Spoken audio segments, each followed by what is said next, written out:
I will call this meeting to order. This is the City Council and School Board Joint Committee meeting of March 27th. Just a couple brief announcements. We now have a second co-chair, Dr. Wilder. And I've been asked to point out that the microphones are only going to the broadcast people. They're not producing sound here in this room, okay? Just so you know. I've asked Mr. Connor to give us an opening prayer, please. Let's go to the throne of grace. Father, I just want to thank and praise you, give you all the honor and the glory. And I pray, Lord, that what we are doing here, meeting, coming together for the purpose that you've established, and that is the future of our children. Lord, let us make wise decisions. Let us bring great recommendations to each council and board, and let it be done, Lord God, to your glory. In Jesus' name, amen. Thank you. Next item on our agenda is opening comments from the co-chairs. Do you have some things you'd like to say? Well, again, just welcome to the City Council building, the City Hall. We're so thankful for our community members, our school board members, our City Council members, our citizens, our school staff, for the work you're doing in our community. We're working together for our children. I served in the school board for 9 years, and that was probably the best 9 years of my life. I enjoyed that, and I work with our school system, I work with all the teachers and the principals. And when you go into the schools, you can see the actual work they do. You can really appreciate it so much when you go firsthand and see what they do on a day-to-day basis. So this is one part of the most important things we do, is supporting the children in our school system, because they are our future, and that drives economy, that drives a workforce, that drives so many things. That's why it's so important that we support the children and do the best we can to make sure we're efficient with our city resources, and also with considering our staff and the facilities, make sure we're doing the best for our community. Thank you. Okay. I wanted to just explain something. You all may know that last week the school board's Facilities and Finance Committee considered a proposal to repurpose T.C. Miller Elementary School, and I want to summarize that proposal for you. First of all, please understand that this proposal has not yet been considered by the full school board. The board will hear a detailed presentation of the proposal at its April 1st meeting. And if you want more details than I give you here and now, what I suggest is that you watch that meeting. The school board meetings are live streamed, and you can also watch them after the fact. The proposal that was put forward by the Facilities and Finance Committee of the school board would achieve more efficiency in our operations by means of some rearrangements and repurposing of the T.C. Miller building. As of fall 2025, the building would cease operation as a K-5 elementary school and instead become a second center for our pre-K programs and elementary level alternative education programs. In particular, there are 10 classrooms currently in other elementary school buildings that are used for pre-K education. Those students would be relocated to the T.C. Miller building, as well as the Transition Alternative Program, which currently is housed at Bass, freeing up space in all those in the other elementary schools. There are currently something on the order of 165 to 170 students enrolled at T.C. Miller. Those zoned at other schools would return to their zoned schools, and that's over half of the students there. And those actually zoned for T.C. Miller would be assigned to either R.S. Payne or Perrymont. There are two islands in our current attendance zones map. If you've seen that map, it's a discombobulated mess with zigzag boundaries, and there's little islands of zones that pass through other school zones to get to the school they're zoned to. So there's two islands that would be rezoned. There's a section of, down near Florida Avenue that's close to Bass Elementary, but they're currently being bused to Heritage. They would be now reallocated to Heritage and to Bass, excuse me, I misspoke. Thank you. And in the Birchwood area, those students who are currently at Perrymont would be reassigned to either Darrington or Linkhorn. If the board adopts this proposal, it would not involve increases in staffing levels in the district. It would provide more administrative efficiency and concentration of expertise for pre-K and early childhood education. It would begin some consolidation of our alt-ed program by bringing the transition program that's currently at Bass together with the elementary level restorative academy that's already at T.C. Miller. It would increase our elementary school utilization rate. Right now, that's about 72%. It would increase it to, my calculation is about 76.4%. If you remember, we've been told the minimum should be about 80, and we're not up to that level. It would simplify the transportation of pre-K students because there'd only be one destination instead of three to try to transport them to, and it would provide an estimated $1 million in operational cost savings. With a new superintendent and reconstituted school boards in place coming this July, the board will need to decide on its plan through 2025, in particular what renovations will be undertaken with the available CIP funds, and in particular if an additional school closure is going to be advisable in the future. That will need to be decided up front because it will affect how CIP funds are spent in the near term. And any recommendations from this group will be important going forward as the schools decide what to do in the years ahead. So I know that's a long opening comment, but I thought that it was appropriate and timely that this committee at least learn some of what is happening at the school board level.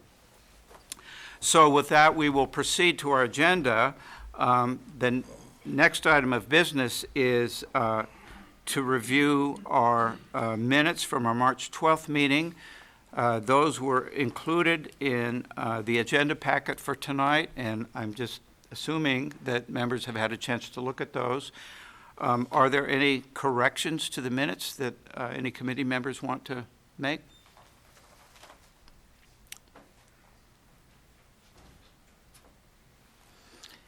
Hearing none, can I have a motion to approve the minutes of our March 12th meeting? Okay, Mr. Connor, and I'll call you a second. I'll take the second. Any discussion? Okay. All in favor of approving the minutes from our March 12th meeting, please say aye. Aye. Are there any opposed? Okay, so the motion passes unanimously. So that brings us to our general business section of our agenda. And as we get into this, I just want to, I'm going to keep reminding the committee that we don't have very much time left before we need to formulate our final recommendations. So as we go through these discussion items, in the back of all of our minds, we need to be thinking about what recommendation is going to come out of the things we talk about tonight and the things that we've talked about at the past meetings as well. So the first item for our general business section is a review of the city manager's proposed budget for the schools, and I'll turn the floor over to Mr. Patrick for that. Thank you, Dr. Day, Dr. Wilder. Committee members, no new information on the slide behind you, but just wanted to go through a refresher for everyone to make sure we're all on the same page to help in your discussions this evening. After this slide, Dr. Day, we've included a snip from the city budget document that has a little bit more detail on the operating budget for you to talk through as well. But first, let's take a look at what is in the city manager's proposed budget. First, for the Lynchburg City Schools operating budget, there is an increase in the local support to Lynchburg City Schools of $2.7 million, which would take us from $39.4 million to $42.1 million in local support. That increase is designed to support the local match for the state's 3% salary increase for school employees. But do keep in mind that that proposed amount is less than the LCS requested increase of $5.5 million. In the capital budget, in the 5-year capital plan, there is a total of $68.4 million in funding for Lynchburg City Schools facilities. $60 million of that is allocated for general school maintenance and infrastructure. These are some of the conversations this committee was having with Dr. Wodika's presentation at our last meeting. There's $10 million in fiscal year 2026, $30 million in fiscal year 2027, and $20 million in fiscal year 2028. There is an additional $8.4 million for various cash-funded maintenance projects, details of which are in the city's budget document, which can be found online. And then, of course, I think it's always important to mention that all funding is contingent upon approval by Lynchburg City Council. So just a refresher for everyone in the committee, anyone watching at home or in the audience, of what is in the city manager's proposed budget. Any questions for Mr. Patrick? Questions for someone else? I have a question for Mr. Wilder when he has the opportunity. Yes. Okay, go ahead. I saw you on television and you seem to be very adamant about not repurposing or closing schools. And I'm asking, are you putting the same energy and effort into getting the funds we asked for as you are adamant and putting energy into trying to tell us how to run the school board? We need money. We asked for 5.5 million. We needed the whole 5.5 million, but I didn't see you fighting the way you have on television to get us the 5.5 million. Yes, so I appreciate that, yes. You know, over the past, well, not to go over my record, but I've always been a strong advocate for our school system, and I've always pushed my candidates, my council members on city council to push as much funding as possible. I'm the voice of 1 out of 7, and over the years, I've always pushed for more funding for our school system. So I'll continue to do that. As I stated, I think in the interview I did, I said I've just heard a piece of that portion of the summary. I said I really couldn't make a full synopsis of what the purpose would do. I said I'm not in favor of closing any schools. I do stand by that. That's always been my statement. I do not want to close any schools. I said it's a new item that's coming forward. I said we need to understand it more. I also stated that I haven't heard from the parents. I've heard from a few teachers that are saying they don't want to move their PK programs from various schools. But again, that needs to be a decision by the school board, also by the parents, consideration of them. It was a new item that just came up, and we hadn't heard from any parents yet from any of the schools, so it was a new item. So again, the parents need to have weigh in, the school staff need to have weigh in. We need to hear what everybody, our community, we need to hear what our community has to say. I respect the decisions from our acting superintendent and his ideas and his thoughts how this should be repurposed. I appreciate that. But again, it's up for discussion. So we as a community need to have that discussion about those allegations. But again, for myself, for my vote, I'm always pushing for more funding for our school system. Well, I'm just wanting to make sure you put in the same Oh, energy I into put a lot the of funding energy. as you, Yes, because it sounded I- like you were you had already made a decision that we had made a poor decision in the proposal. Oh, no, that was just a little snippet. That's what I heard. Yeah, I understand. And if Channel you- 13, you said Yes. I'm not for it, and Yes. yeah. So I Yeah. just want to make sure that we Again, understand that I- sometimes we have no choice. Right. If we're not going to get the money we need, we want to have to make decisions based on the money we get. And I totally And my understand heart that. says one thing, Yes. but the wallet is saying something else. Mrs. Lowry? Yeah, and you're saying the parents need to weigh in, but as a teacher and as a school board member, parents have been weighing in for years. They can't come to their children's functions because they're all the way across town. So parents have weighed in. They want their children close to home. So they have weighed in for Again, that's years. excellent. Again, Yeah. I would love to hear what the TC Miller parents have to say. But again, I think that's more so a decision that the school board has to make. That's why I said if they didn't do the whole each interview. They're only two pieces. So again, we just need to make sure, as far as Sterling Wild is concerned, that is my biggest support. I'm one of the biggest supporters. If you look at my record over the past 20 plus years and 9 years on the school board and working with city council and other issues, if you can pull that record, you can see I am the most strongest advocate for our school system. Always asking for more funding. Yes, that's always been my job, my assignment. Yeah. Mr. Missions. Thank you, Mr. Chair. So two things, and, you know, part of this is for the people watching. For the people watching, if you go back and you look at the first reading of the Lynchburg City Schools budget last year that Mr. Wilder voted for, it actually had a smaller dollar amount in it. And then the second reading that Mr. Wilder voted against, it had a larger dollar amount in it. So just to be clear, that last year you did vote against the school budget with the additional state funding in it, just to be clear on that. And I've got the floor, Mr. Wilder. The questions that I have particularly are for the staff. The first one is for you, Dr. Copeland. How are you? Good. And the first one that I have is, what were the two numbers that were presented to us in the deferred maintenance? There was like a whole number of the whole amount of the deferred maintenance that needs to be completed, and then there was a prioritized. Do you remember? I don't, I wasn't here. You Dr. were- Rodica gave that prepresentation. I can, The large number was 110 million. 110 And million? the second was close to the 60 million. 63. Yeah. So we had 110 million of needs, and then I think 63 of prioritized needs, I think it Yes. was. Is that right?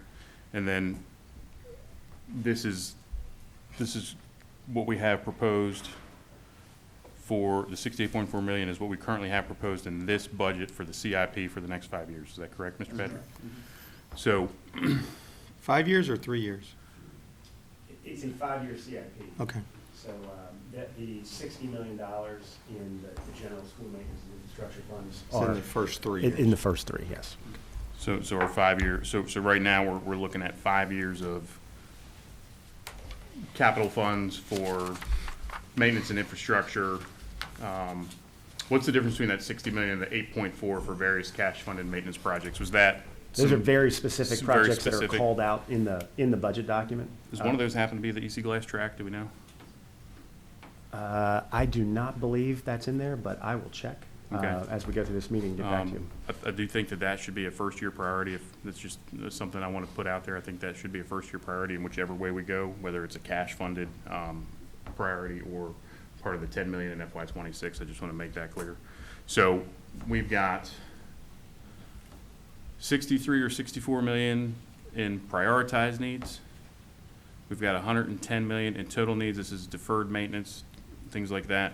And we've got 68.4 million in total funding.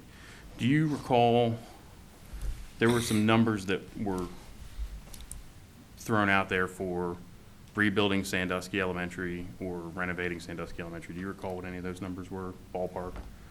I defer to Dr. Copeland on what's going to be the most accurate here.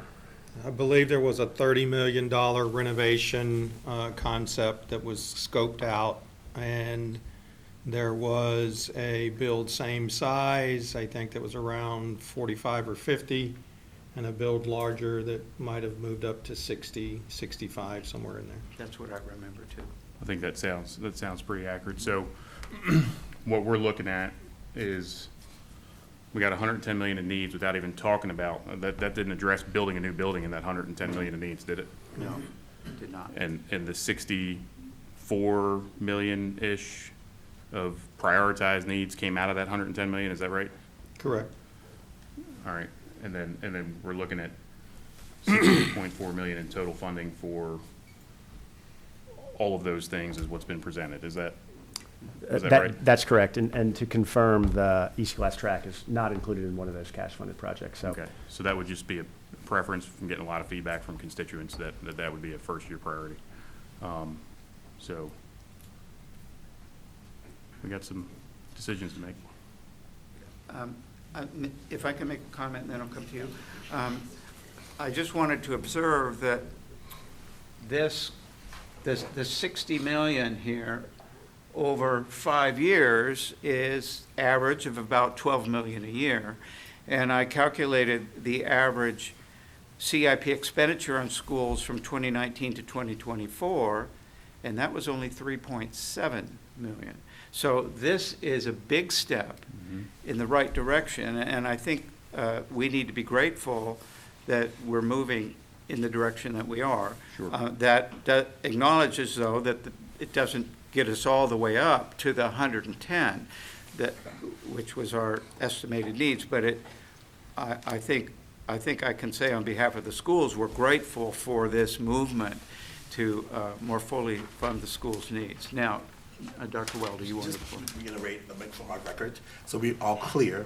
I didn't vote for part of the school board budget because it was going to category funding, and I felt like there needed to be more of a decision by the school board versus city council pigeonholing you and telling you what to do. That's why I disagreed with that motion at that time period. I didn't approve of that method. I approved of giving more funds to our school system. That's why I voted against that motion, because I didn't care for the category funding. I felt like there should be more of a decision by the school board to make those decisions adequately. Thank you. Thank you. Could we go to the next document? This is the page taken from the overall proposed city budget that shows the budget summary that Mr. Patrick was just looking at is what's in this column here. And so you see the difference between the total budget and the amount that the schools requested, which would have come to 119.9 million, and what's in the proposed city manager's budget of 117.1 million. And the difference shows up right here in the line of the city's proposed contribution to the local operating budget. Now,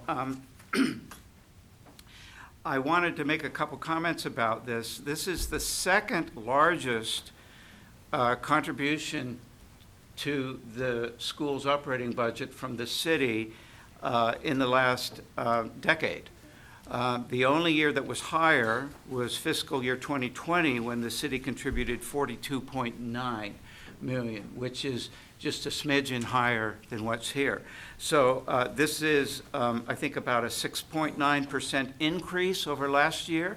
So again, I want to point out that this is good news. This is movement in a very good direction for the city. However, it's below the 44.9 right here that the schools requested. And that 44.9 request was the minimum needed to accommodate the governor's salary increases, associated benefits expenses, and to fill gaps in student contact level personnel and maintaining our existing operations. So the point I want to make is, if the proposed budget is in fact the budget that City Council approves, that still leaves us $2.8 million short of what we felt we needed to continue. Now, I want to point out that if you look down here at the operating expenditures, all the columns are the same. The way that the numbers balance is by writing a deficit in for the contingency reserves. So I guess I would like to ask if someone can explain how that would work. Does that mean that you're going to draw money out of the contingency reserves, or is it just sort of a bookkeeping mechanism until we resolve where adjustments would be made in these numbers? Mr. Patrick, do you have a response to that? Yes, it's a bookkeeping entry, essentially. Ultimately, if council adopts what is proposed, we would expect that schools would come back with their categorical funding request that adds up to the total of what council ultimately adopts. We would then know in those categories what the total dollar amounts were. We didn't want to make an assumption in Okay. our proposed budget how schools would adjust their categorical submission. Okay. Okay, so you want the schools to come back with some adjustments to those categories? Yes, sir. To meet that dollar amount. Mr. Missions, did you want to say something? So two things. One, Now we're also getting into the operating budget, so I have to make my disclosure because my wife is a teacher at Lynchburg City Schools, and I'm able to weigh in on this impartially as I'm a member of a group, which is spouses of Lynchburg City School teachers. So a couple things I want to point out. One is, we need to call balls and strikes as they are. Both of those readings of the budget were both categorical, Dr. Wilder. So I know you just gave, Yeah, your could- reason, could we your reason keep- for. Could we keep our conversation based on what's ahead of us, Yes, not Mr. what's Chair. behind us? And the one thing I want to point out about that categorical funding when we're talking about this is when we first adopted categorical funding for Lynchburg City Schools, and we made that decision as a city council, teachers got the highest salary increases they had seen in over a decade. So keep in mind that there has been times in the past where the decisions of the board, and none of you, I don't think, were on it back then, maybe Dr. Day may have been, led to increased budgets and teachers getting one-time bonuses or minimal nominal salary increases. And I got a whole stack of my wife's contracts that back up that statement, right? Until we took money out of administration and put it into instruction, that affected massive salary increases for our frontline educators. It's a known thing. It happened. So that's why it's important to make sure, I think, for us as a governing body to keep that in check, because we don't want to see that administrative mission creep, right? We want to make sure that we're investing in teachers and frontline educators, because that's what makes a difference for children. The children don't interact with the people sitting down in the central office, right? They interact with the teachers. And when we talk about this operating budget, I guess the other question I have, where are we factoring in this, Mr. Superintendent, with the $1 million in operating savings that was quoted to you in the News and Advance from the T.C. Miller move? What's your question? So in the News and Advance, they quoted you as saying that there would be $1 million in operating cost savings with the move to T.C. Miller. I got a $2.8 million gap, and I've got actually more needs than $5.5 million. I just didn't figure that if I sent a $10 million number down here, I'd get any more than 2.7 or 3, so I gave you a realistic number. As I've mentioned before publicly, there have been inflationary costs related specifically to utilities, fuel, the cost of doing day-to-day business in 2025 that are very different than they were in 2021 or 2022. And we have not done a good job of keeping up with budgeting for those amounts. We have always waited until we have leftover funds and moved them from one account to another to cover the bills. So that $1 million in savings is going to be used to make the budget whole. So the question I have is, when this was prepared and requested, was that $1 million from the T.C. Miller realignment accounted for No. in this proposal? No, No. So that $1 million in operating cost savings that you said in the News and Advance comes after the official ask that was made to City Council for the operating budget? Yeah, what we submitted is the agency submitted, and those numbers were developed last fall. So what I'm hearing now is that this was the submitted operating budget, and now there's been a plan for T.C. Miller that's going to result in a $1 million operating savings. So there's what was asked for, and now what you're quoted in the newspaper saying is that we're going to save $1 million by making this move. So the question that I have, and because I do recognize that there is a $2.8 million gap, so my question is that more like a $1.8 million gap because we have, no, it's not. Because as I just stated, we have greater operational needs than I sent down here, because I didn't feel that really the gap when I had my finance department do the budget was $12.5 million. And I told her, we can't send a $12.5 million request to City Hall because we'll get laughed out of the building. I said, go back and scrub it. I want you to reduce the amount of increases we're programming in for recurring costs like this, and I want a realistic number, and that was the $5.5 million. So, no, the 1 million is not on that page, and I don't expect it to be on that page, because I'm gonna use it to cover costs that you're not even aware of yet. Sure. So with that, and just trying to get information, so we can make an informed decision. I don't know that the operating budget is really what we should be talking about. Well, it says on here, review the city manager's proposed budget as an agenda item for general business. So Okay. I'm asking these questions since we're all in the room. The other thing that I'd like to explore and find out about too is, and I'll be happy to share this with you, I've got a document H I was able to find and found this late, didn't get a chance to send this out, from a May 9th, 2023 Finance Committee Budget Reconciliation Discussion. You might remember, it's the one that's got the pyramid on it. Yeah.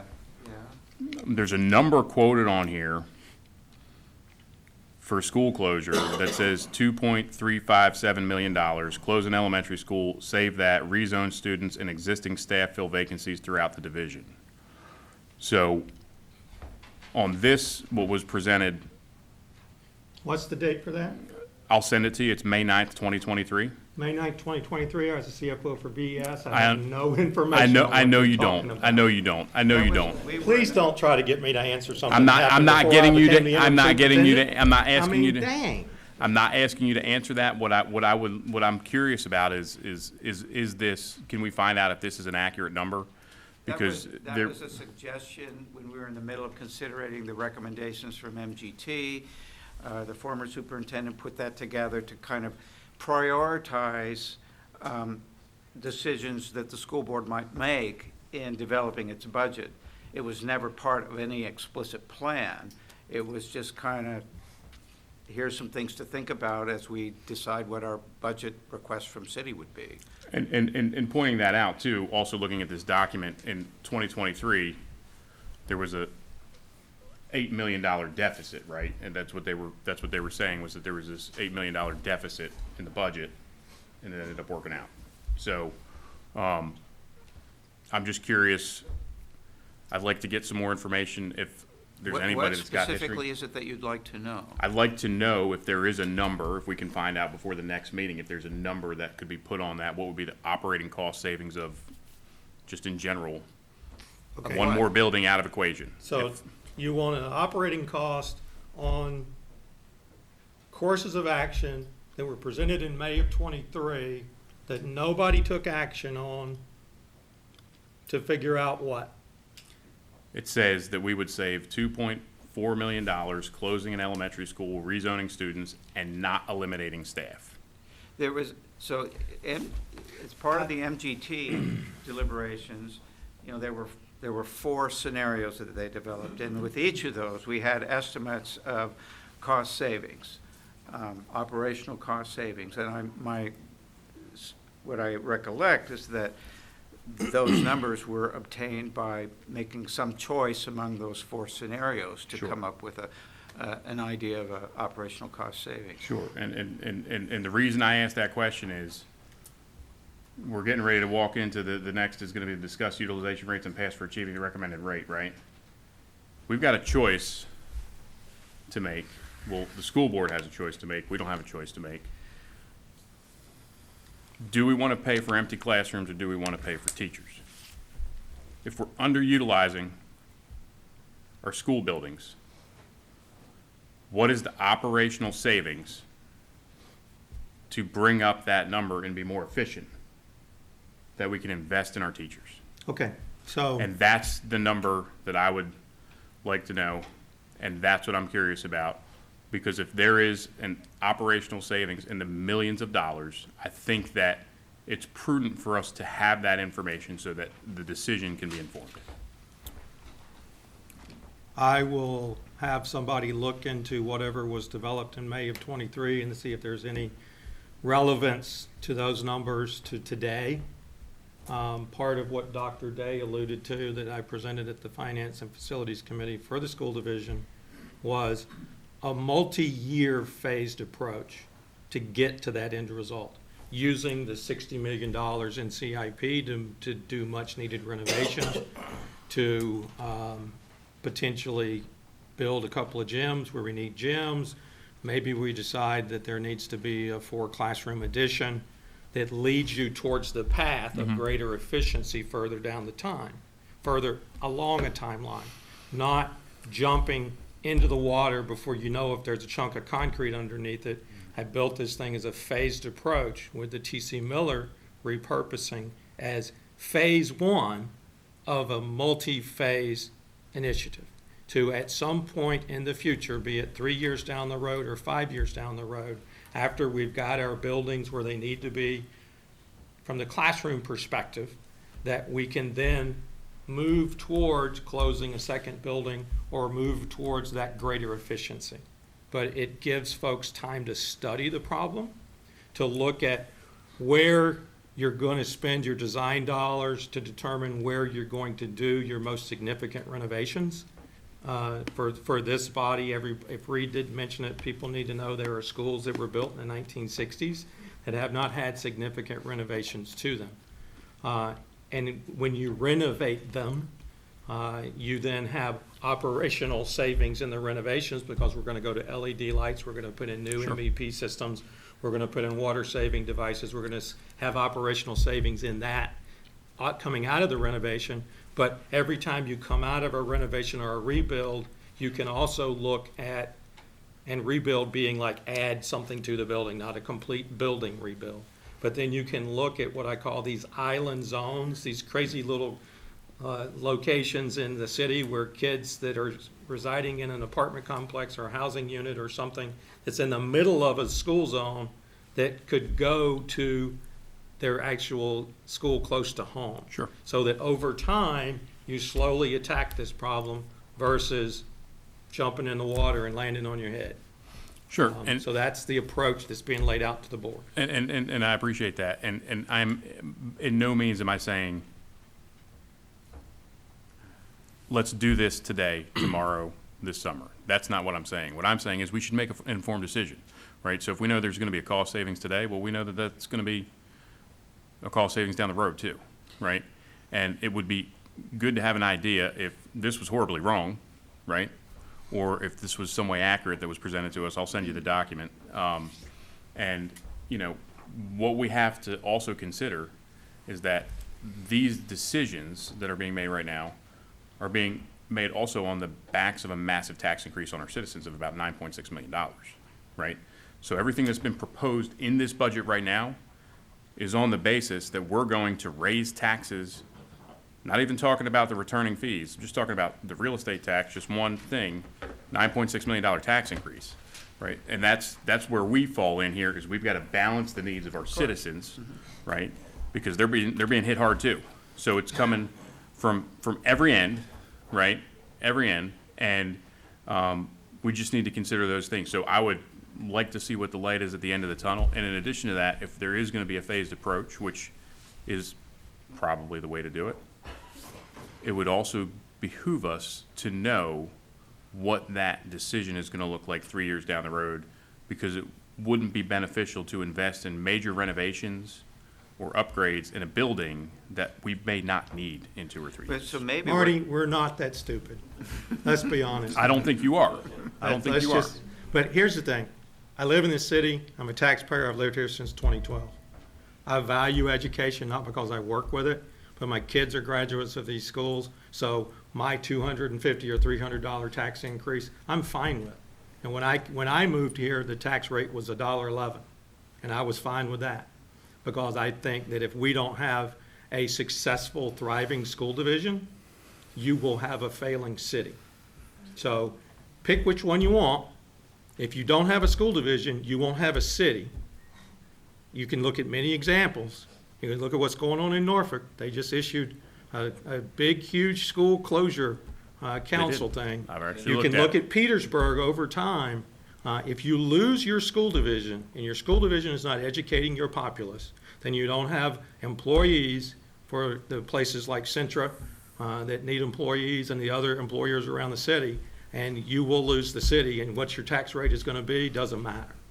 And what I am trying to do with my approach as interim superintendent is get the operating budget moving towards where we need to be. And get some capital improvement back on the map so that we have facilities that are the best that they can be for the students that walk through the doors every day. Okay? It's not an immediate thing.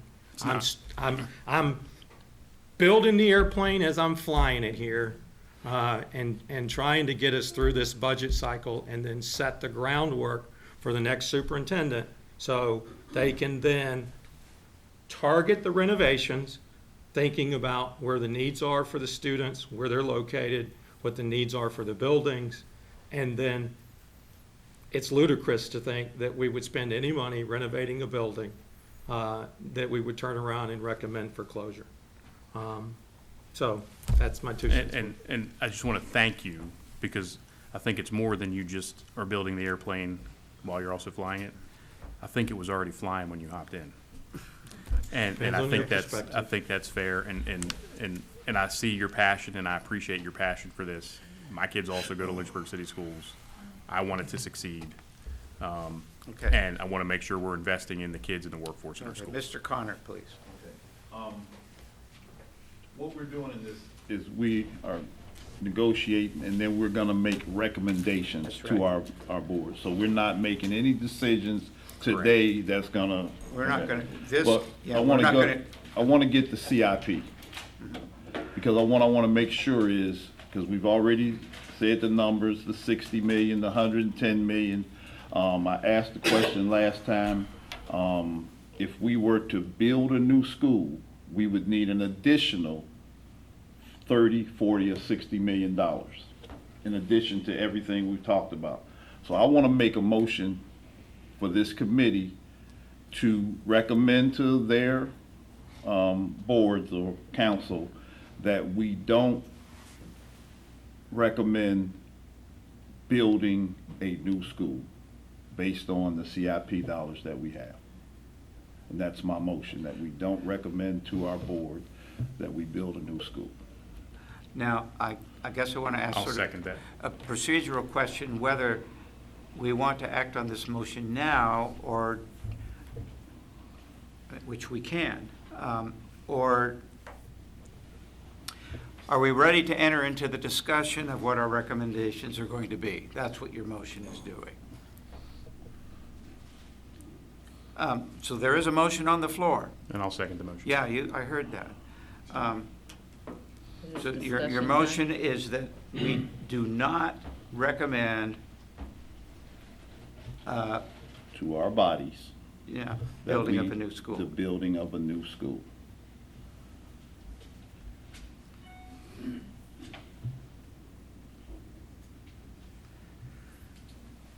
Okay, discussion of the motion.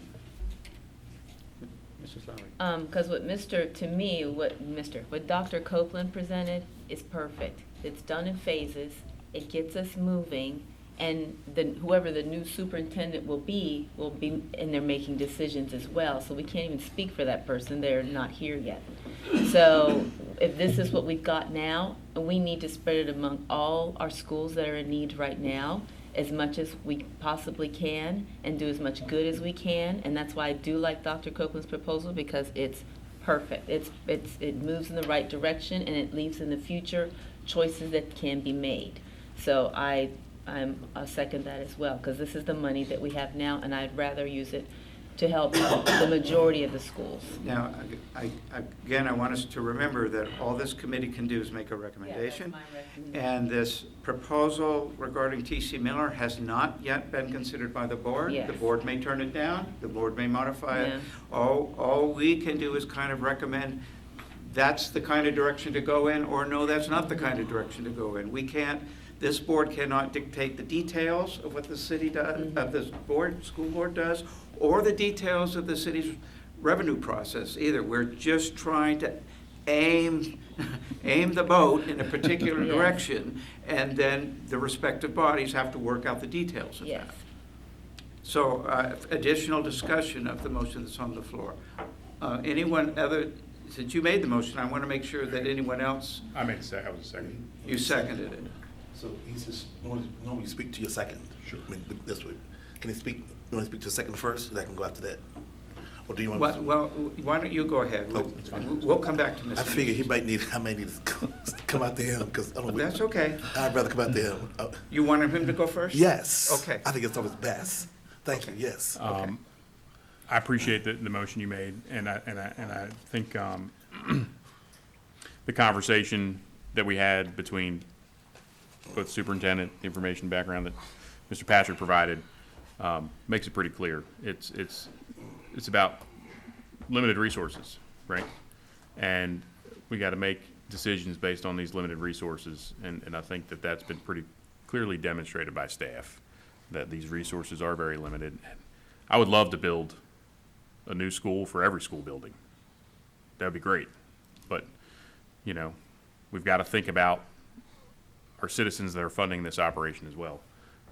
And that's why I second this motion. I think we're also going to see, when we get into the next discussion about utilization, that I don't know that there's really any justification for additional capacity right now.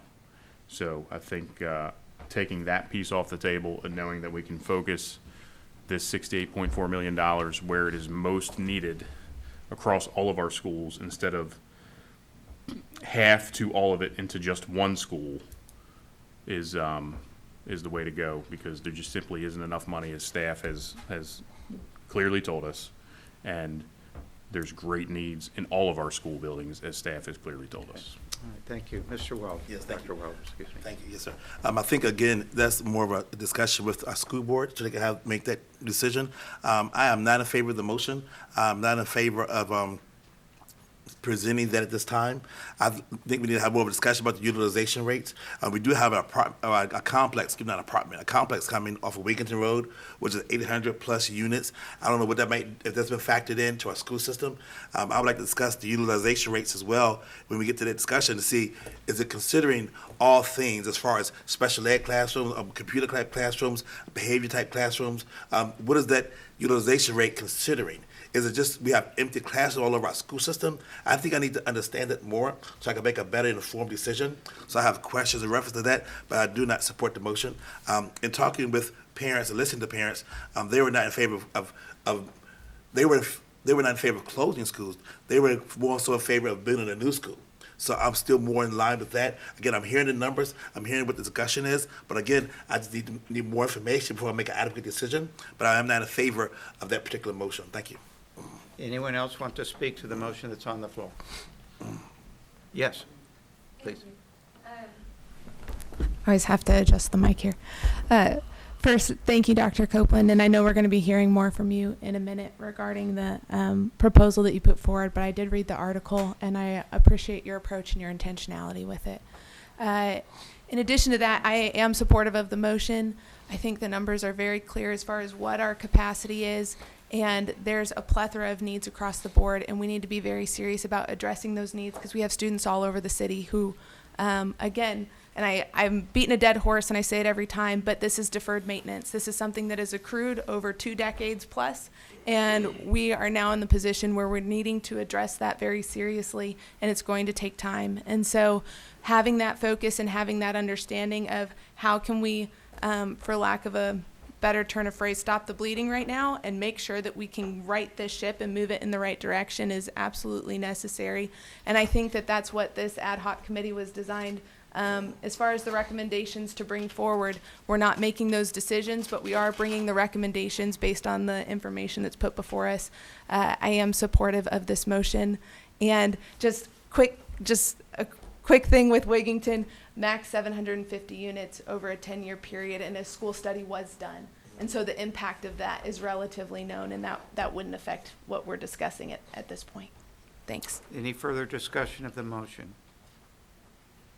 Mr. Patrick?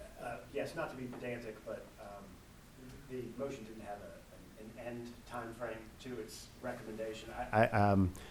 You might consider, since the capital improvement program is 5 years, something like in the next 5 years or within the current capital improvement program. So we can amend the motion if And somebody- that's, it's just a suggestion. Yeah, I think it's a great suggestion because it would bind the hands of future school boards and city councils to appoint. So I'm, Once again, we're just recommending, we're not yeah, establishing. that's right. Yeah. But I think what Policy. Mr. Patrick is suggesting just adds a little bit of clarity Yes. to it. Okay. So I would amend my Specific. motion to, within the next 5-year CIP cycle, we don't Okay. include building a new school. So there's a motion to amend the motion that's been seconded. So now the motion on the floor is to amend the motion so that it says we will recommend that the school board not build a new school in the next 5 years, in the current CIP cycle. That's the proposed amendment to the motion. Any discussion of the amendment? Oh, just to be clear, I want to make sure we get that language right, because then you could turn around and, in the next 5 years might be better, because you say in the current CIP, well, next year we propose a new CIP, but they Or- can put it right on FY '27. This is through fiscal year 2030, so we could say it that way. That would be good. I think that's probably, are you good with that, Mr. Connor? Yeah, good with that. I have no further discussion. Are we prepared to vote on the amendment to the motion? We're just voting whether or not to amend the motion. We ready to vote? Yes. All in favor, say aye. Aye. Anyone opposed? So are we having another motion for the motion itself? Yeah, right now, we're just deciding to adjust the Can motion. amend the motion, that's fine, yes. You're Yes. affirming amending Yes. the motion. Okay, so the amended, the motion now on the floor is that the recommendation will be that the school board not build a new school between now and fiscal year 2030.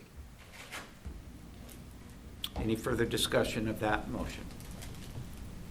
Are we prepared to vote? Okay, I'm going to go around individually because I think it's not going to be unanimous. Okay, you prepared to vote, Mr. Connor? Yes. Your vote is yes? Yes. Mrs. Lowry? Yes. Mr. Welder? Dr. Welder, excuse No. me? No? Mr. Mischins? Yes. And Mrs. Timmer? Yes. Okay, so the motion passes 4-1. Okay. All right. Is there any other discussion about the budget before we move on to the issue of utilization rates? And I'm pleased that we've actually made a little progress in deciding what we're going to recommend. I've been anxious that we might just be spinning our wheels by the end of the day. Okay, well, let's talk about utilization rates then. If you recall, at our last meeting, there was a document attached to our agenda packet that had a graph showing our historical utilization as well as some projections for future enrollments. And I pointed out at that point that where we are right now, our utilization rate is about 72%, and that's just current enrollments divided by the capacity estimates that we have for our 11 elementary schools. The recommendation that we had from the MGT consultants is that utilization rate should be between 80 and 94%. So we are well below that, which means that, at least based on that criteria, our schools are underutilized. Now, if you talk to principals, I think many of them will tell you, well, you won't find many empty classrooms because when there's empty space, there's always a need for space. Whether it's we need a room to do large-scale art projects, we need a practice room for this or that. So it's not as if there's just hollow rooms sitting out there. To move to a higher utilization rate means that some of those, maybe I can call them secondary uses of those spaces, will have to be squeezed out. They'll have to become, as our former superintendent said it once, that instead of having an art room, you have art on a cart, something that you wheel from one classroom to another. That is what we're, part of the issue of talking about utilization rates. Now, if we do go ahead with the plan to repurpose T.C. Miller, that will improve our utilization rate because it will that capacity will no longer be part of our elementary school capacity.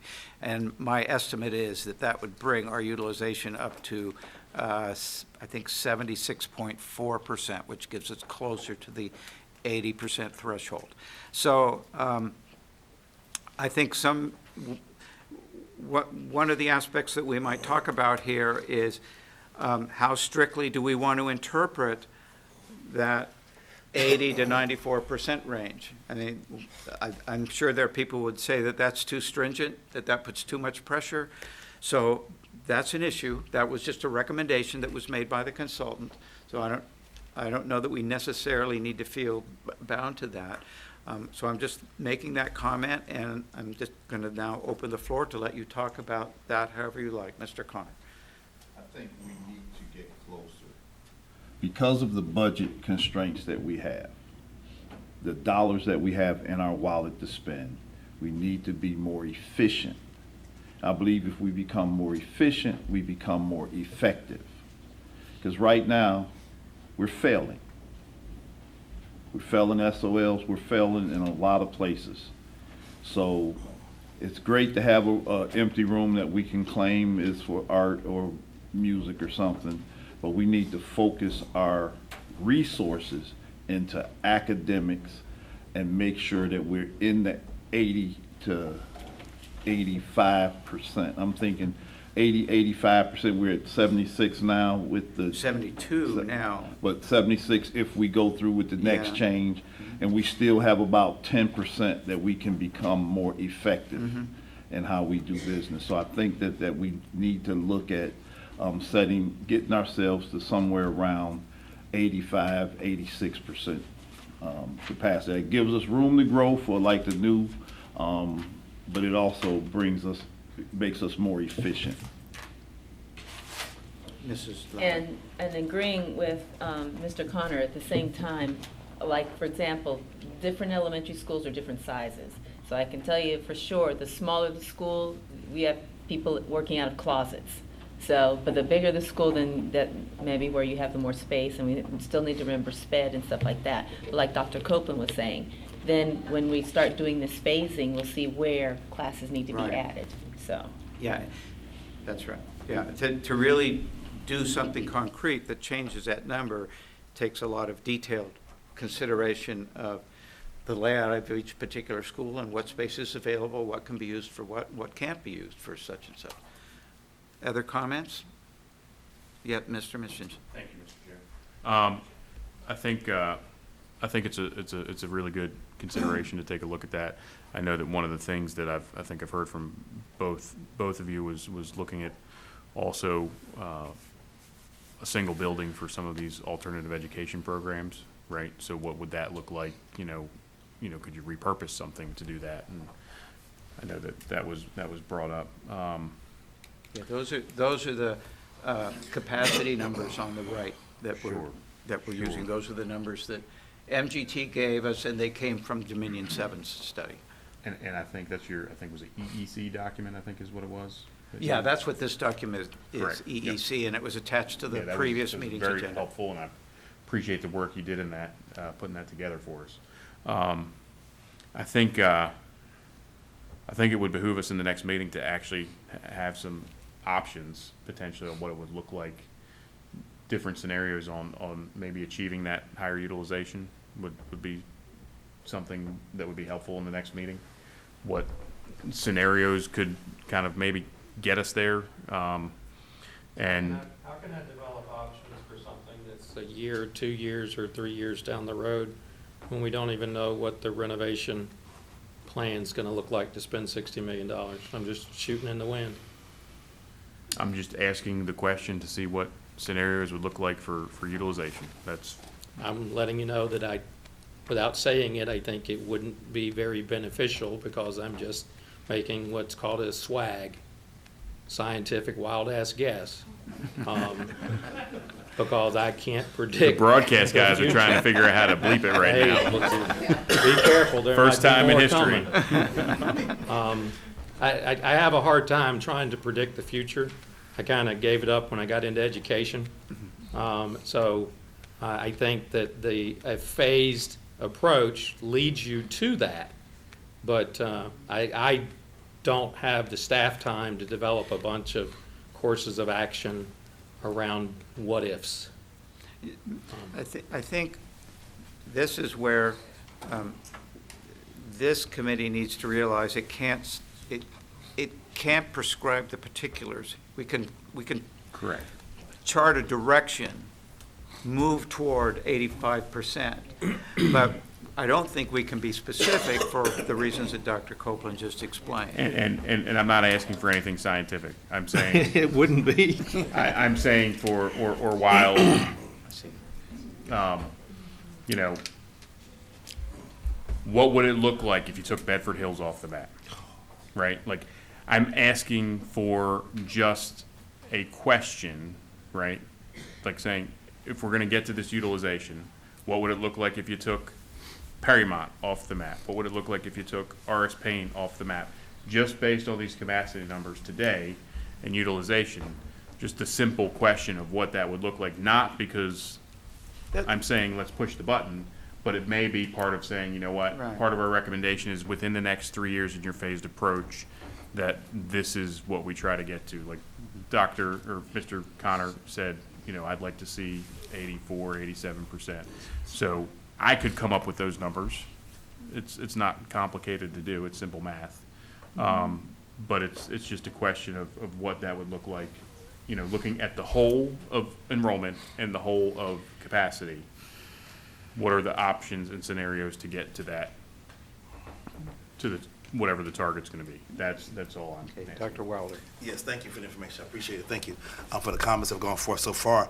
I just need more information about utilization rate and what that entails. Does that mean larger classrooms? Do we have a certain standard in our school system that we're saying we're going to only have this number of students in a classroom? We do have an urban school setting. It's very different if you're in a certain school setting, but Lynchburg now is more so urban school setting, and you don't want to have large classrooms. Also, a certain funding is tied to certain state funding is tied to certain small classrooms. Right. So, are we going to make sure we meet all those requirements in our school system? We also have a lot of special education needs in our classroom, our kids in the urban school setting. All those can be considered. And then when I go to the schools, and I think we talked a bit about this, not a lot of empty classrooms. I just need to understand more, whatever you can tell us. What does it look like in a regular school system, in a school classroom? Because when I go, I don't see any empty classrooms. I see usually all the classes are being used either for special ed or for computers or like I said, maybe for chorus or art or whatever. Also, for behavior situations, we have some challenging students right now. So how they work in those classrooms, or even breakout sessions for special ed. I just when it comes to utilization rate, is it just saying we're going to take this number, regardless of the kids' emotions, regardless of the kids' academic needs, we're going to take this number based on this need here, does it factor in all the other qualifications? That's kind of what I was getting at about how seriously do we take these numbers? Right. Because the numbers that I've quoted, like 72%, I just took the current enrollment, I divided by the total capacity and came up with 72%. It wasn't accounting for the different ways that the Right. classrooms are And- used. and- And any decisions that we make has to account for the various different uses we make of those classrooms. And the last point, does that consider like wards or school districts? So how does that when it comes to the school district, as far as the area of our school system, as far as the wards, how does that equate with all the schools that we have? I think I saw Mr. Mission's hand first. Kind of dovetailing on what both you guys were exchanging, looking at the numbers you have on the board too, I think something also to consider, one thing you can see from the left moving to the right with some small exceptions like Deerington. And I don't know if we could fit 250 at Deerington, having been over there and talked to Dr. Jambrone. But keeping that in mind, what you see from the left to the right is that the capacity numbers that we are basing this off of are the ones on the right. Yes. And the capacity numbers that the city and the school division used to run with are the ones on the left, and those are 20 years old. Yeah, And the continue. consideration that I would offer is that these numbers are lower today because of those additional needs potentially, like we've mentioned and that Dr. Wilder's highlighted. I saw it in the transitional program over at Bass. I think they've got 10 kids per classroom in there right now. That's alternative education program, so they're smaller than a normal class Yeah, size. and you know, and when you look at these numbers that get smaller going to the right, I think when we're sticking with the conservative, smaller numbers for the capacity, that is probably gonna have us getting closer to what's more realistic, so to speak. I don't think the numbers on the left are realistic anymore these days. Been in every school, I just don't see it. So, Could I speak to utilization and how different folks figure it out and what the Please. Department of Education? please do. Go ahead. So the Department of Education provides a construction standard for design architects, and based off of the standard size of a classroom. And I'll just, for example, an elementary school of 25 kids, there's this many square feet in the classroom. Okay, if we were building a new building, I'll use Heritage High School as the example, all of those classrooms and unique spaces, art rooms, music rooms, chorus rooms, orchestra rooms, they all have defined standards by the Virginia Department of Education. Okay? The buildings that we have, is if you've been in any of them, they vary in classroom size and design based off of the educational standards and the time frame they were built. Most of them are smaller than what you would build in a new building today. Some of them are bigger. When you think about the older buildings, R.S. Payne being one of those, they got some fairly large classrooms with lots of room.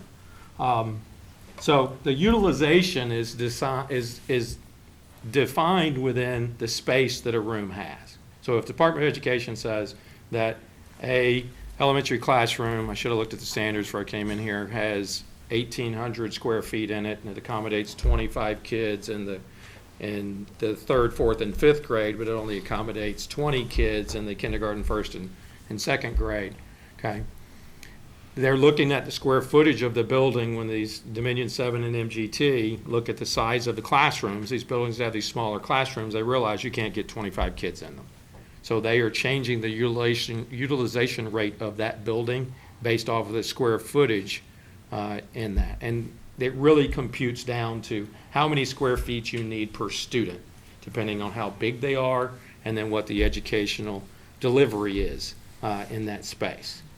So those all total up to be the utilization rate. And if you have a room that's designated as a special education room for what we call a division-wide program, then it might have a max capacity of 10 or 12 students if it's used as a special education classroom. But if it's used as a third grade classroom, it could have a capacity of 25 students. So it's also how you're using those different rooms for what function they're used. The Virginia Preschool Initiative prescribes 16 students per classroom in a pre-K classroom. Okay? If I had kindergarten students in that, then it's really it's going to be 18, 20, or 22 students. So depending on how you're using it, your utilization will change. So I think one of the imports of that is if we have a number like 85%, we have to realize that's a very rough measure. It doesn't deal with all the particulars as you were just describing. And there will be some instances, especially in the elementary systems, if you're all aware of the Virginia Literacy Act that the governor signed a couple of years ago, that program put literacy coaches and reading specialists in buildings that you have to find space for. So as you add these additional programs in, you add the additional specialties, then you're going to need to find space for them. And that's why you will see, in many instances, a classroom at like Heritage Elementary School that is set up as a small group reading space. A literacy coach might work out of there. Coaches work with teachers, reading specialists work with students. So the coach might work out of there, but the specialist is there, all their resources are there, and you're talking about books to support kindergarten through fifth grade, along with space for students that are pulled out of classrooms to come in and get small group help with that reading specialist. So you've now taken a whole classroom that might have 2 or 3 adults in it and only have 5 or 6 kids in it throughout the day. So there's a lot of different metrics to this than saying you've got 10 classrooms on this hallway, 10 times 25 is 250. So, sounds simple, but it's not.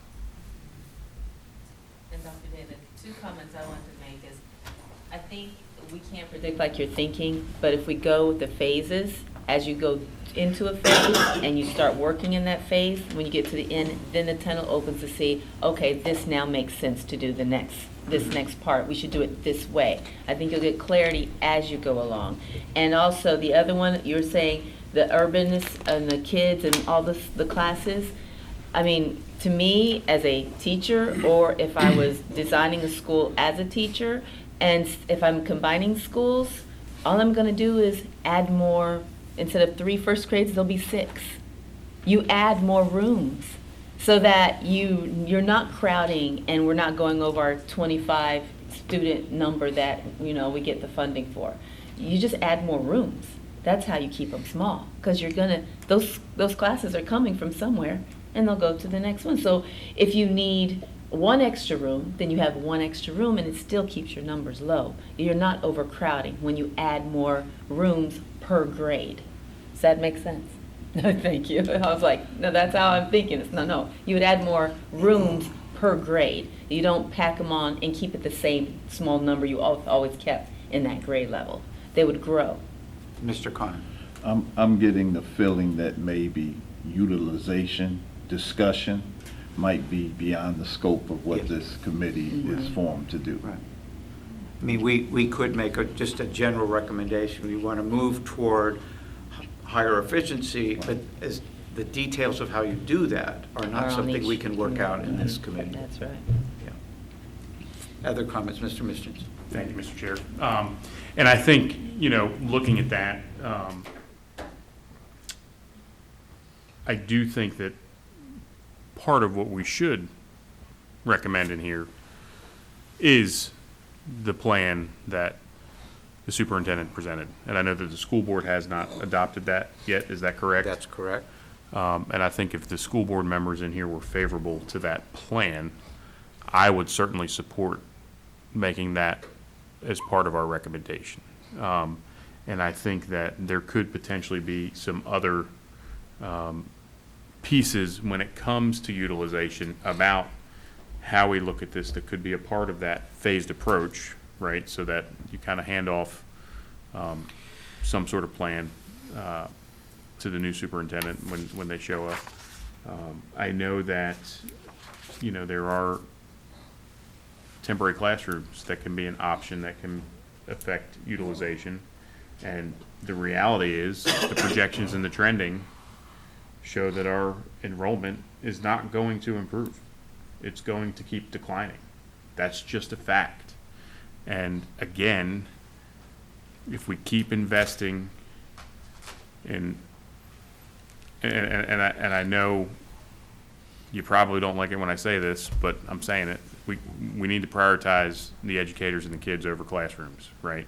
So when we're looking at that, I would like to see the plan, maybe if it's even just a recommendation, that the plan includes something that says like, hey, this is what we're going to try to get to in 3 years, right? Like that's kind of where I'm headed with it, is to make sure we have a plan and make sure we stick with it.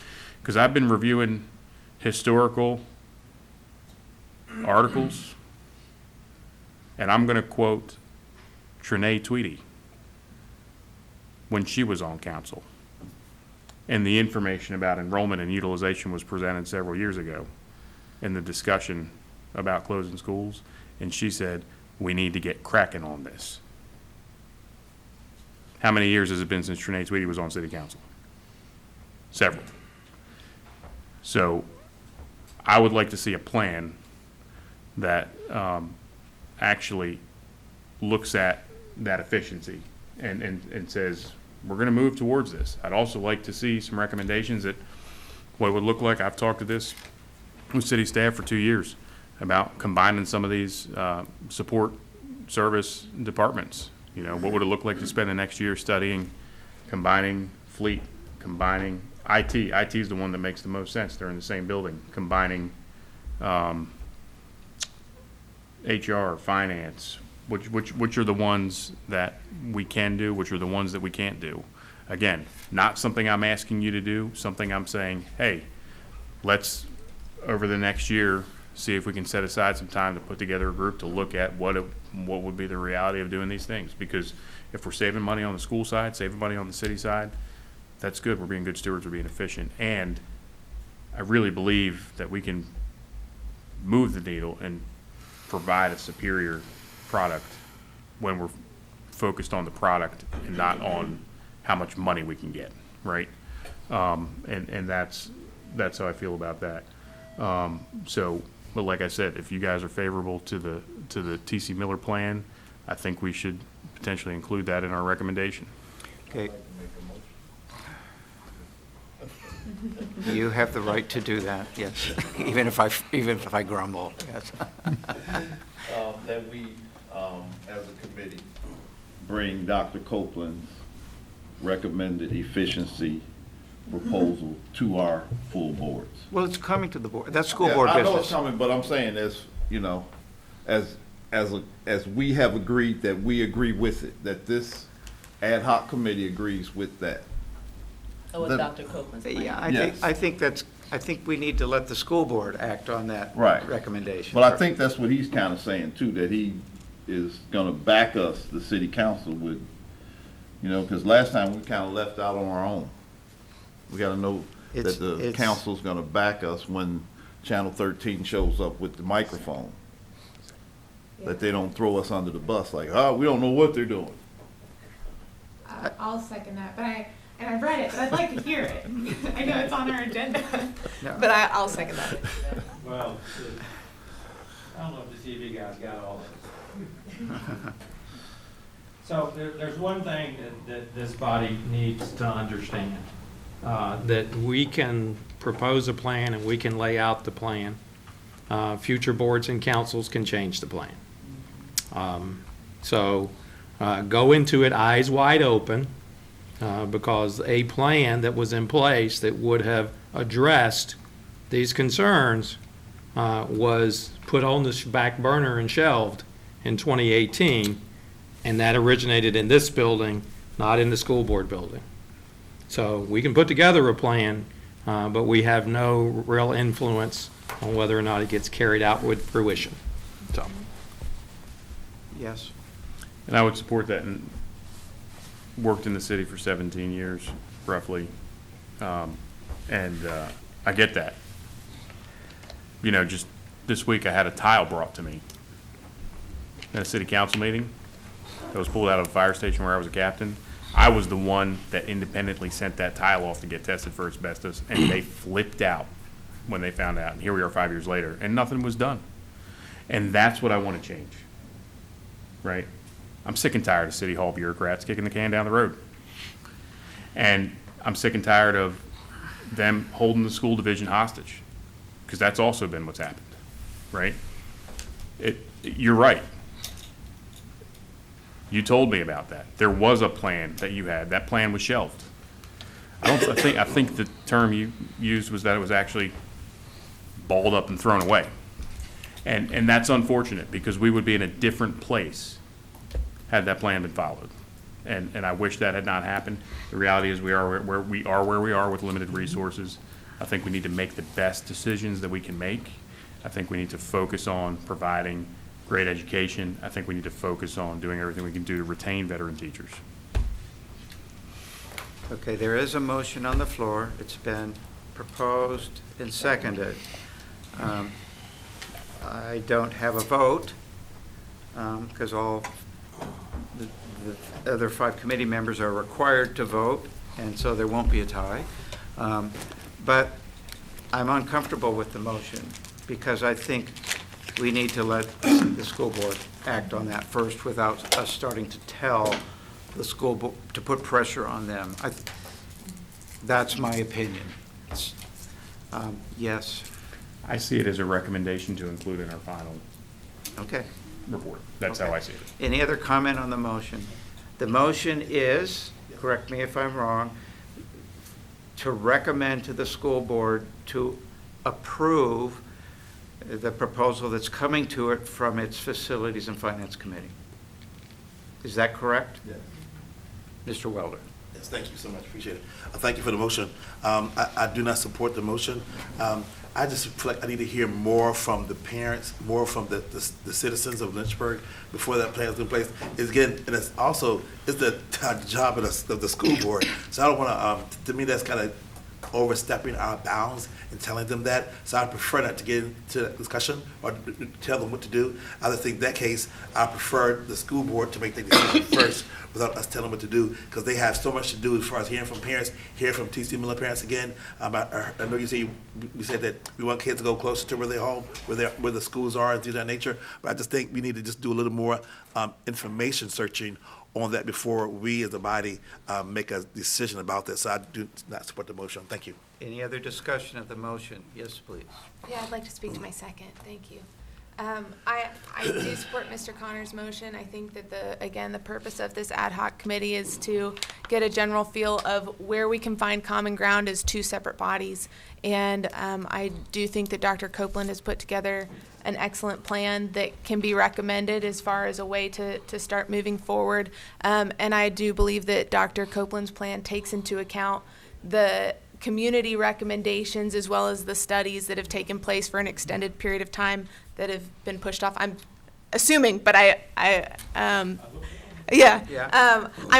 assuming diligence, and I believe that diligence is there. And so, with that, I'm happy to second and recommend that to council. Any other discussion of the motion? Mr. Patrick? Again, I hope I'm not overstepping here, but just to be clear, Dr. Copeland, you plan on presenting this to the full school board on April 1st? Is that the date? It's either be the 1st and the 8th or the 1st and the 15th. Okay, so So within the coming weeks. which is likely before this board We'll meet meets next, yeah. again. It may be worth hearing the entire presentation to the school board. And then if the school board adopts the plan, have this committee support the school board's decision to the larger body at the joint meeting. That may be more in line with the sort of guidelines that were initially adopted. I would offer that and then step Yes. back. So the implication of your reasoning would be, correct me if I'm wrong, to not approve this motion, let the school board act on it first, and then this committee can respond. So that's a point of view. Are we ready to vote? I'm going to start on this side this time. Mrs. Timmer, are you prepared? I'm looking at Mr. Connor. I'm ready to vote, yes. Okay, all right. I'll vote in favor. Okay, Mr. Mischins, I'll also vote in favor. Dr. Welder, No. Mrs. Lowery, Favor. and Mr. Connor. Favor. Motion again passes 4-1, excuse me. If I may. Yes, please. We constantly get information sometimes presented to us that staff may recommend, the planning commission may not, and vice versa. Okay. That's how I see this. Okay. Yeah. All right. Is there more to be said about utilization rates this evening? Or have we exhausted what we have to say about that? We're exhausted, yes. Okay. The next item on the agenda is to discuss some possible recommendations that this committee might make to either the city or the schools.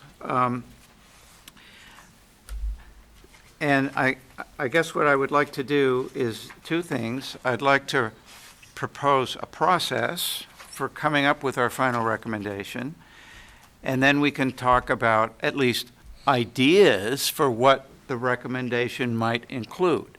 I don't think we're ready to, I think we should get some possibilities on the table and not make a definite decision about our final report tonight. I think that's going to be the agenda for our next meeting. What I'm going to propose as a process is that after our discussion this evening, I think what we're going to need is what I would call an editor for our final recommendation. And the process I would suggest is that we each write out what we think our recommendations ought to include.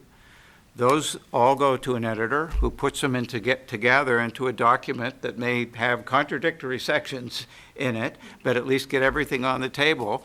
And then at our next meeting, we go through that and produce a consistent document.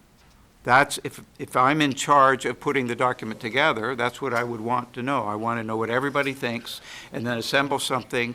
And if you recommend one thing and you recommend the opposite thing, they're both there, and then we talk about it. Do we do this one? Do we do that one? Do we do neither? Do we something else? But get all the ideas on the table. That's my mode of operation for this. Now, if you want to do things that way, you'll need to tell me that you want me to play that role or pick somebody else to play that role, or maybe you want a completely different process for coming up with our final recommendation. Yes, please. Yes, I do like that method. I think that's good to put it there. And even like with the Supreme Court, how they make an opinion and then they have different opinions, so have other comments. So I think it'd be good to put the recommendation there. The recommendation is this, and these are the opinions here, and these are all the, maybe the opposing opinions. So at least it's all documented what the group is saying, but this is the recommendation of the group is here, but these are some of the opposing opinions. Thank you.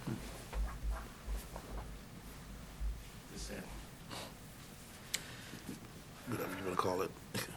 So if that's the process we're going to follow, what I think we ought to do right now is just brainstorm a bit about what we might recommend. What are some possible recommendations that we might make? And let me suggest some sort of categories for you. We could make some kind of recommendation about how the city handles its CIP plan for the next 5 years. We've seen what they have proposed. Do we have anything to say about that? Do we want them to do it different? We could say the same thing about the school's priority for its use of the CIP plans. We could talk about the school's priorities for its larger facilities plan. The schools have delayed forming its next 5-year strategic plan for 2 years now, and this group could offer some recommendations for what that should include. And that would include priorities about facilities. I know Dr. Welder has an opinion about that. We could make recommendations about the city's budgeting process. Do we want to talk about a funding formula? Do we want to talk about categorical funding?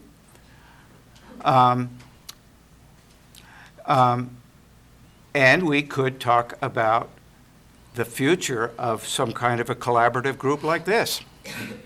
Whether it's the lifelong learning idea that's been broached, do we want to recommend that we go back to what we did in the last couple of years, where there was quarterly meetings between the school board, chair and vice chair, the mayor and vice mayor, and the superintendent, and usually the city manager? So is that something we want to recommend? I don't think that's been happening. It happened once so far this year. That would be something else. That'd be a quarter. That'd be a quarter. You said they were quarterly, so if it happened Yeah. once this year, that'd be a quarter. So far, I've only been party to one this fiscal year. Oh, fiscal year, okay. I thought you were saying, got it. Okay. Then on the, do we want to say anything about CIP spending for this coming fiscal year specifically? I'm not sure we do, because that really is in the school board's ballpark. Do we want to say something about the city's proposed budget that we've been talking about tonight? Do we want to talk about direction that we think the school should go in looking at efficiency measures? These are all the kinds of things that at least I can think of might be addressed in our recommendations. So I'm just throwing all that out there. And what I want to do now is ask for people to share ideas about what we might say in our recommendation. Not that we're going to decide it tonight. We're just getting possibilities on the table.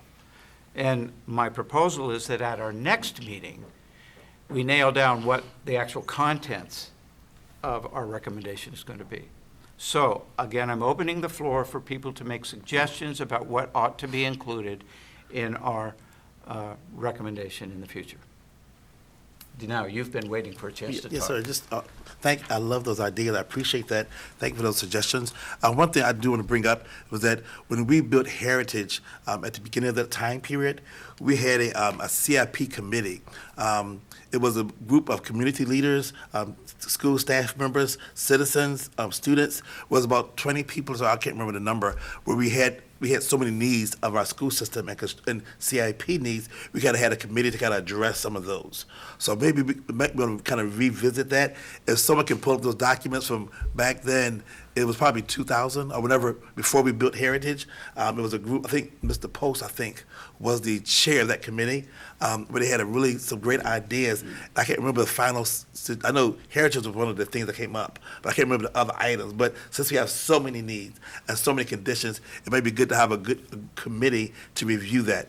And also, now the superintendent, the city manager, the vice mayor, and school board chairs and vice chairs, they normally would meet monthly. I'm not sure if they're still doing that. So I do recommend they continue to if they have it, they continue to do those. That's always, for that dialogue was always very helpful. I thought coming back to the different bodies was very helpful.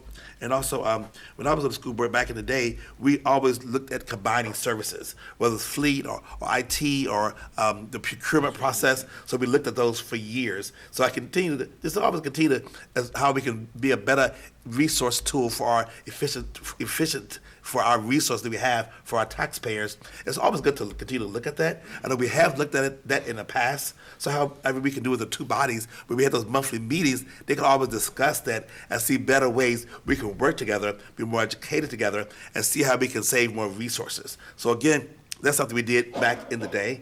We can always continue to look at those. I think that's when we combined the procurement process. Some things we looked at, it wasn't really worth combining because it was too different, like personnel for the city is so different than personnel for a school system because school systems have certifications and various other things. It wasn't a good fit. So good to see what can be a good fit for our combining services and save taxpayers money. But again, we have looked at that in the past. We can always continue to revisit that to see how we can save more resources. Thank you.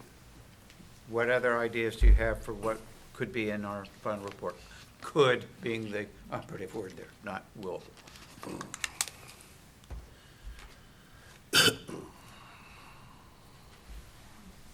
Oh, Mr. Missions, of course. Thank you, Mr. Chair. I was trying to give somebody else an opportunity to speak. I think that Dr. Wilder had some great points. I'll be honest with you. I think that Dr. Day, I am shocked to find out that you've only met once this fiscal year. Is that right, that we've only met with the mayor and vice mayor once this year? Only once since I've been on board. Atul, we've only met once, right, with the mayor and vice mayor this year? He's just laughing. I am. He thinks the whole thing's a joke. Gallery. I really am shocked, and I think that that's a problem. And I want to point out that quarterly should be a minimum. I know things can happen. I know monthly could potentially be tough, but quarterly should be a minimum. There is absolutely the reality is the governing body, the city council, we're the ones elected by the citizens, and we entrust it in the appointed school board, and we have a highly qualified, we have a great school board. And it's important that the leadership of those two bodies meet, and I'm just a little shocked that hasn't been happening. And I think that we need to correct that. Okay. So that's a priority. I love what Dr. Wilder said about looking at the different departments, IT, fleet, things like that, buildings and grounds. I think that's worth looking into. One thing that I will point out that's different, I think that it would behoove us to continue with categorical funding. Doesn't necessarily mean that city council has to set it. I've looked at some old resolutions from previous budgets where they just put the lump sum in. I think for accountability, it's good that the school board comes to us with a plan, right? And says, hey, this is how we plan to spend the money. We're gonna plan to spend this much money on instruction, this much on administration, this much on that.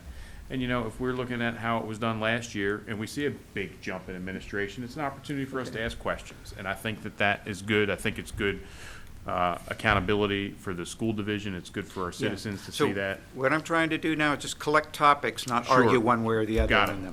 them. So I just think that that would be, categorical funding, continuing that would be good. I'm a no on the funding formula. I understand. And we're gonna get to that in a minute, so I'm gonna leave that alone. Trying to think if there's anything else. And then I think that actually, kind of maybe reinforcing that there should be that phased plan. And as strongly as we can suggest that this plan phases within 3 years, whatever that time frame looks like it should be, and that it's stuck to. So I think that that would be a good topic as well. Other suggestions? Yes, please. Well, this is a little bit for discussion because I don't know if this is best to include in our recommendations or if this is more collaboration later. So I'd welcome Dr. Copeland's insight on this. But as we spoke with Mr. Wotica in our last meeting, and he brought forward the CIP recommendations, and we were talking about the process of prioritization, as well as if there were certain projects that would increase in the amount of funding required if time lapsed, if time continued to lapse, and if that was factoring in to some of that prioritization, I would, and this is a big process, so I don't know if this is really included in our recommendation, but just kind of a tentative map of, okay, this is the projection of those CIP priorities over these next 3 years as we're allocating funds. And this might almost kind of watch your six, where are the potential places that an emergency could pop up as we're addressing these CIP priorities, so that we can either build in margin or start looking for other areas of the budget if those emergencies arise later. I just think that that's part of the discussion that we need to be having as we look at this kind of long-term maintenance project. So I don't know if that's in our recommendations. I don't know if that's a separate discussion, but it's information that I'm looking for so that we can be prepared in how to address it. In construction, the normal inflationary number that's used for municipality planning is 4%, I believe. So as a project gets delayed, you look at adding 4% to it. Another year, you're adding 8% to your base cost. And those many times are developed in the CIP submissions. So if we're submitting CIP right now for the next 5 years, we might have current costs, but when you get to 2028, we will have inflated it by 12% to meet the expected cost. That's not always accurate, but I think it's been a good metric to kind of balance off of. Yeah, So. thank you. Mrs. Oh, Go ahead. sorry, I just want to follow up on that too, because part of the discussion that we had was, okay, are roofs being prioritized so it's protecting, the contents of the building? I know you all know all this information. It just helps me as I'm processing the numbers. So again, kind of that trajectory and roadmap. I don't know if those are elements that we include and adopt from Dr. Copeland and Mr. Wotica and what has been presented, or if that's something that we leave and that's addressed separately later on. So Yeah, my hope is that within 6 to 12 months, that you can have a fairly good plan as to where your first renovation priority is going to be. Okay. And how you're going to phase things through. The other piece that you talked to was relative to an emergent need. Yeah. I've always advocated that the school division, if there's ever CIP savings, that the school be allowed to keep that and build up a maintenance reserve. At one point, we were carrying $750,000 in a maintenance reserve, and when you think about a chiller at an elementary school or something like that, that gave you sufficient reserves to not have to come to council for an emergent need. I think those have eroded over time, so it would be a great goal to get forward to having some ability to cover emergent needs. Yeah. I'm writing that down.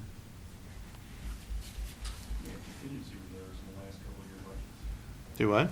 We had contingency reserves in the last couple of years in the budget, didn't we? Those are in the operating side, not in the capital side, I Okay. think. I'm not sure. They were in the operating side. And Dr. Lee, I think that's a recommendation I was thinking on the city side, to keep that percentage, like Dr. Copeland saying, keep it in your minds that there always needs to be an increase, a plan to increase our CIP until the major needs of the facilities has been met.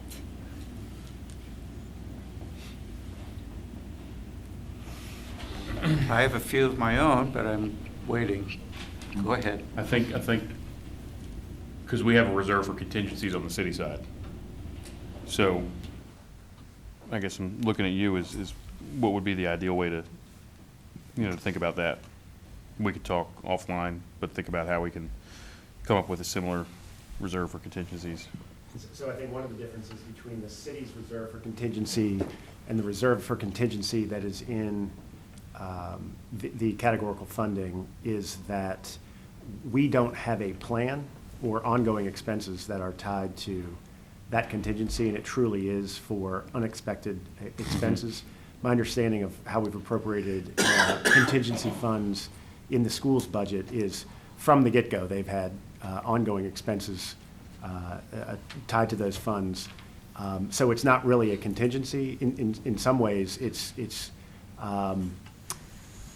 probably allocated to the wrong category from the get-go. And I don't want to, because they've always requested a level of funding that's in excess of what was ultimately been provided by council the last few years. So any money that's in contingency is really there to meet an ongoing operational need that they could identify. So I think there is a bit of a difference there. Yeah. And I think the reason that Patrick might be saying that is because, as like I said, there's always a need, and it's probably due because our buildings are old. So there's always a need, because, we need to keep trying to maintain them. Yeah, a lot of times when a fiscal year is over and there are funds unspent, right? There's a budgetary surplus on the school side. Those funds can drop the fund balance and be reappropriated into the capital program. That creates a reserve, and it also makes it so those funds become ongoing and are not at threat to fall to a fund balance at some point in the future. And that is much more of a way to create an actual sort of ongoing reserve for schools than keeping those funds in the operating budget, even if that's where they originated. Could it be a financial policy decision that we do something with the CIP and fund balance from schools? Sure, I don't see why not. All right, I think that we can. What about, I think the question was on the CIP side, not the operating. I know, in the sense that, let's say we appropriate the $10 million for the next, and we allocate those funds, hire the contractors, do the work, and we come up with, at the end of the year, it only cost us $9,500,000. So we have $500,000 left over. What we're trying to say is, can we keep that additional $500,000 towards the next emergency? So the way, one of the ways that the capital budget is different from the operating budget is capital budget funds, unless we take action, don't fall to fund balance and get swept up.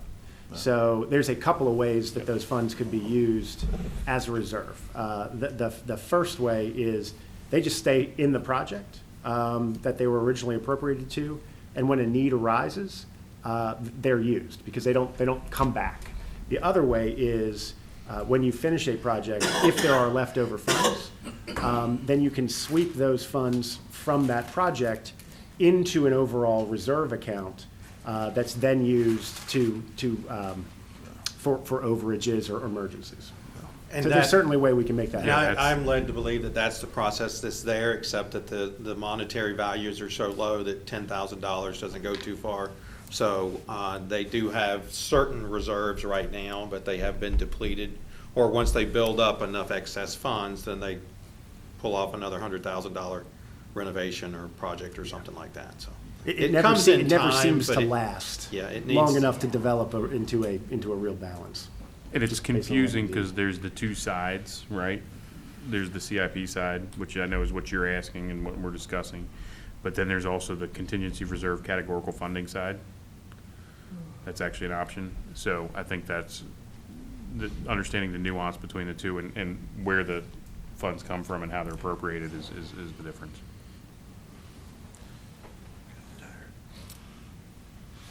Any other suggestions? Of course, we're going to come back to this subject more My fully. at our suggestion next is that we meeting. move to the next Yeah, agenda item. Yeah, I'm ready to do that. So the next section of our agenda is the next steps section. And I think the first thing we need to resolve is our next meeting is scheduled for April 10th. And as I explained last time, I will not be here on April 10th. But that next meeting is where we're going to try to pull together our ideas for what we want to put in our final recommendation. So either somebody else will have to play that role, or if you want me to do that, we're going to have to reschedule the meeting. Mr. Welder. I suggest we reschedule that meeting. I don't know if the city has some other dates possible. Well, I asked the city, Okay. I gave them a couple possibilities Okay. that at least would work for me, and the two dates that I gave them a list of several, and they gave me two that they thought would work on the city side, which was either April 3rd or April 14. So, well, I guess first of all, Dr. Weiler suggested his preference would be to reschedule. Is that the sense of the committee? Or answer.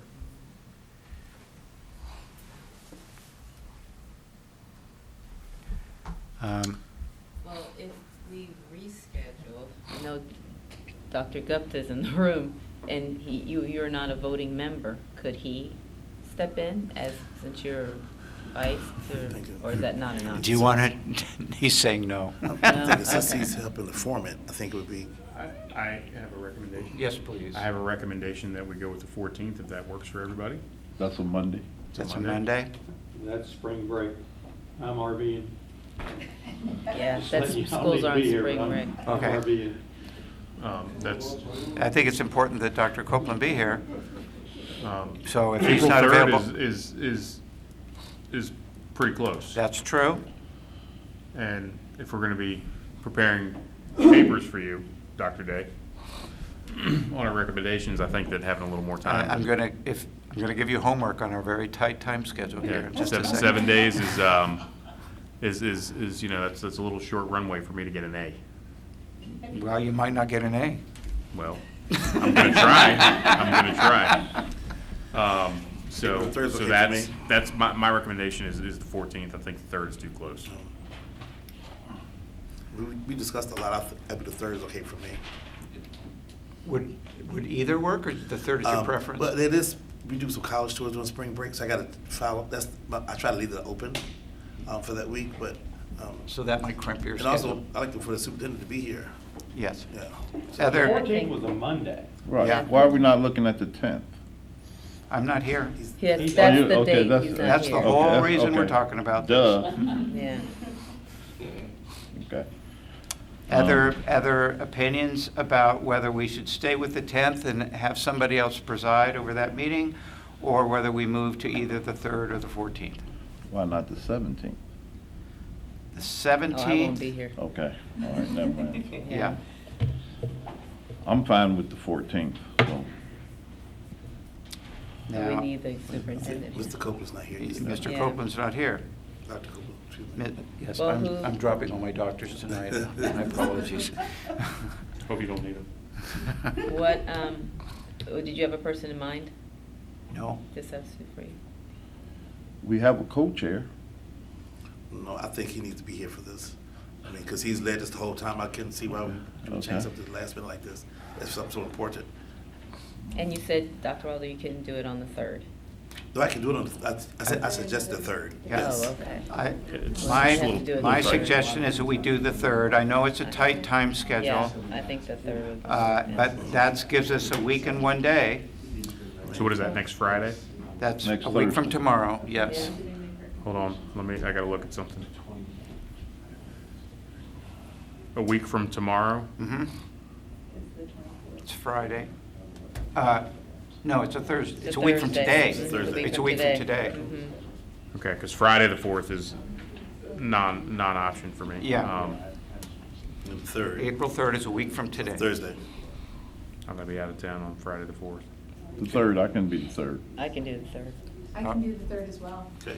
If we gotta do the 3rd, then Excellent, sounds let's good. do it. Okay, we're going to do the 3rd. Okay, so here comes your homework. This is what I I was want getting each of you to write to me by Monday, the 31st, with your suggestions for what our final report should include. Doesn't have to be final polished language, just the content. Yes? at.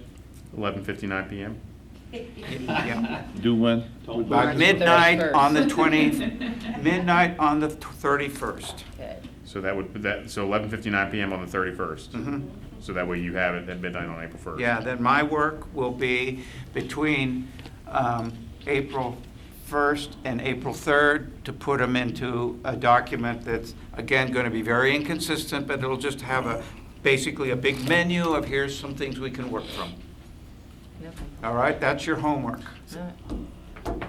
Just so I'm clear, are we suggesting that these we've already talked about, that we already voted on, or these are just new ideas? Anything you want that you think ought to be recommend. considered for our Yes, final okay. report. All right. Yeah, we want to land a man on Mars, sir. you want that to be our Yes. final report, okay, that's I'll fine, vote that. I'll vote against it, but, Yes, sir. okay, everybody's got their homework. I don't know what I'm going to do for people who don't turn it in, but find some way to embarrass you, right? I just want to make sure I'm not going to get in trouble for plagiarizing. He's the professor. That's,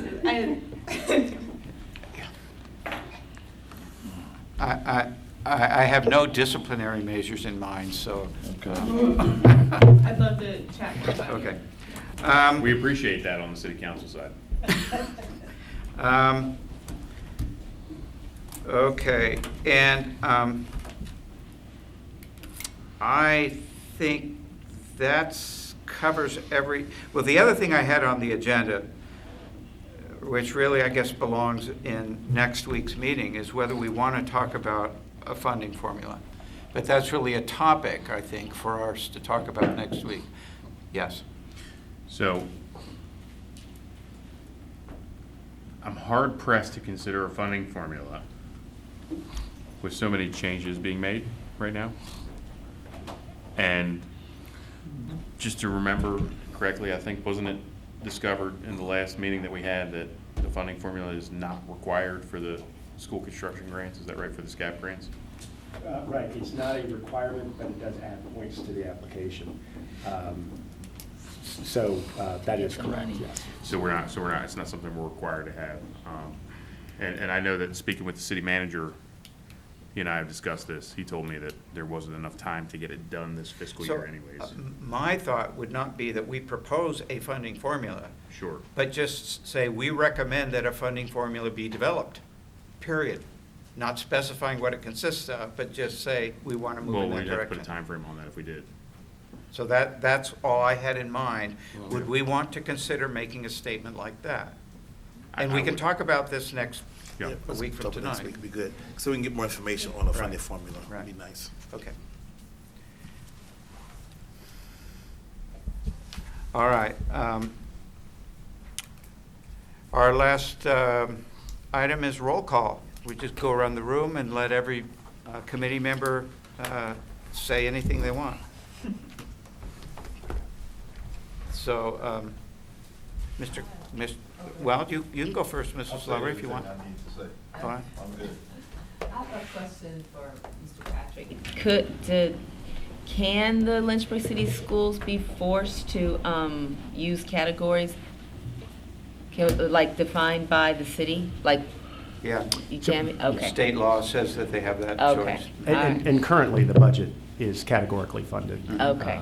And essentially what it requires is if you want to move funds between categories, you've got to come back and ask the city council for a budget amendment. Okay, gotcha. Well, I'm just thankful that we're moving and we're coming up with recommendations, so let's keep moving forward. I've said more than enough already. Dr. Weller? Again, thank you for coming. Thank you for the community support. Thank you for the school board members and city council members for participating in this event. It is so important for our kids. It's crucial for education of our kids. When we talk about the businesses, education is what they're looking at, about people coming to our city. And we need to continue to be advocates for our school system and cheerleaders for our school system. Thank you. Thank you. Mr. Mission? Thank you, Mr. Chair. Want to thank everybody for being here, thank our co-chairs, thank the school board members, staff, my colleague. I think that we've really been productive with this, and I think that we're gonna come up with a good product. I'm confident of that. And just one thing that's kind of a little bit of an alibi, why it's so important that we, work together.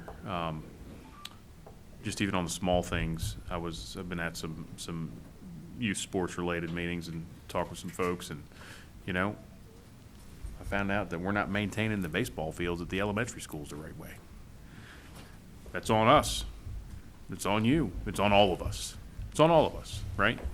And that's actually been something that's become a challenge for Lynchburg Little League. They're trying to get that to come back big time in our city, and it'd be great. I think it'd be great to have the ball fields at our elementary schools being used by kids in elementary school, right? Outside of school hours. So it's just something to think about, how much we need to work together, Parks and Rec, schools, those sorts of things to be able to provide these opportunities for the kids in our community. Mrs. Timmer? Thank you. I'm just grateful to be a part of the discussion. I know that there's always a lot of friction in these types of discussions and topics, but it's so important to have them. And I think that this is a very helpful committee, and I'm honored to be a part of it with my colleagues and school board members. And thank you all for your input. So appreciate it. Mr. Patrick or Dr. Copeland, would you like to say anything? I've got one thing. Yeah. As you've noticed, I'm passionate about this work because it is very, very important.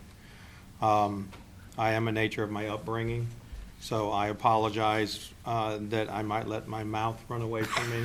I've heard worse. But 18 years as a country boy and 24 years as a Marine, there's some things that are stuck, so I'll do better. I did with a lot of Marines. I expect. Mr. Patrick, any comments? Okay. Thank you. In that case, I adjourn the meeting.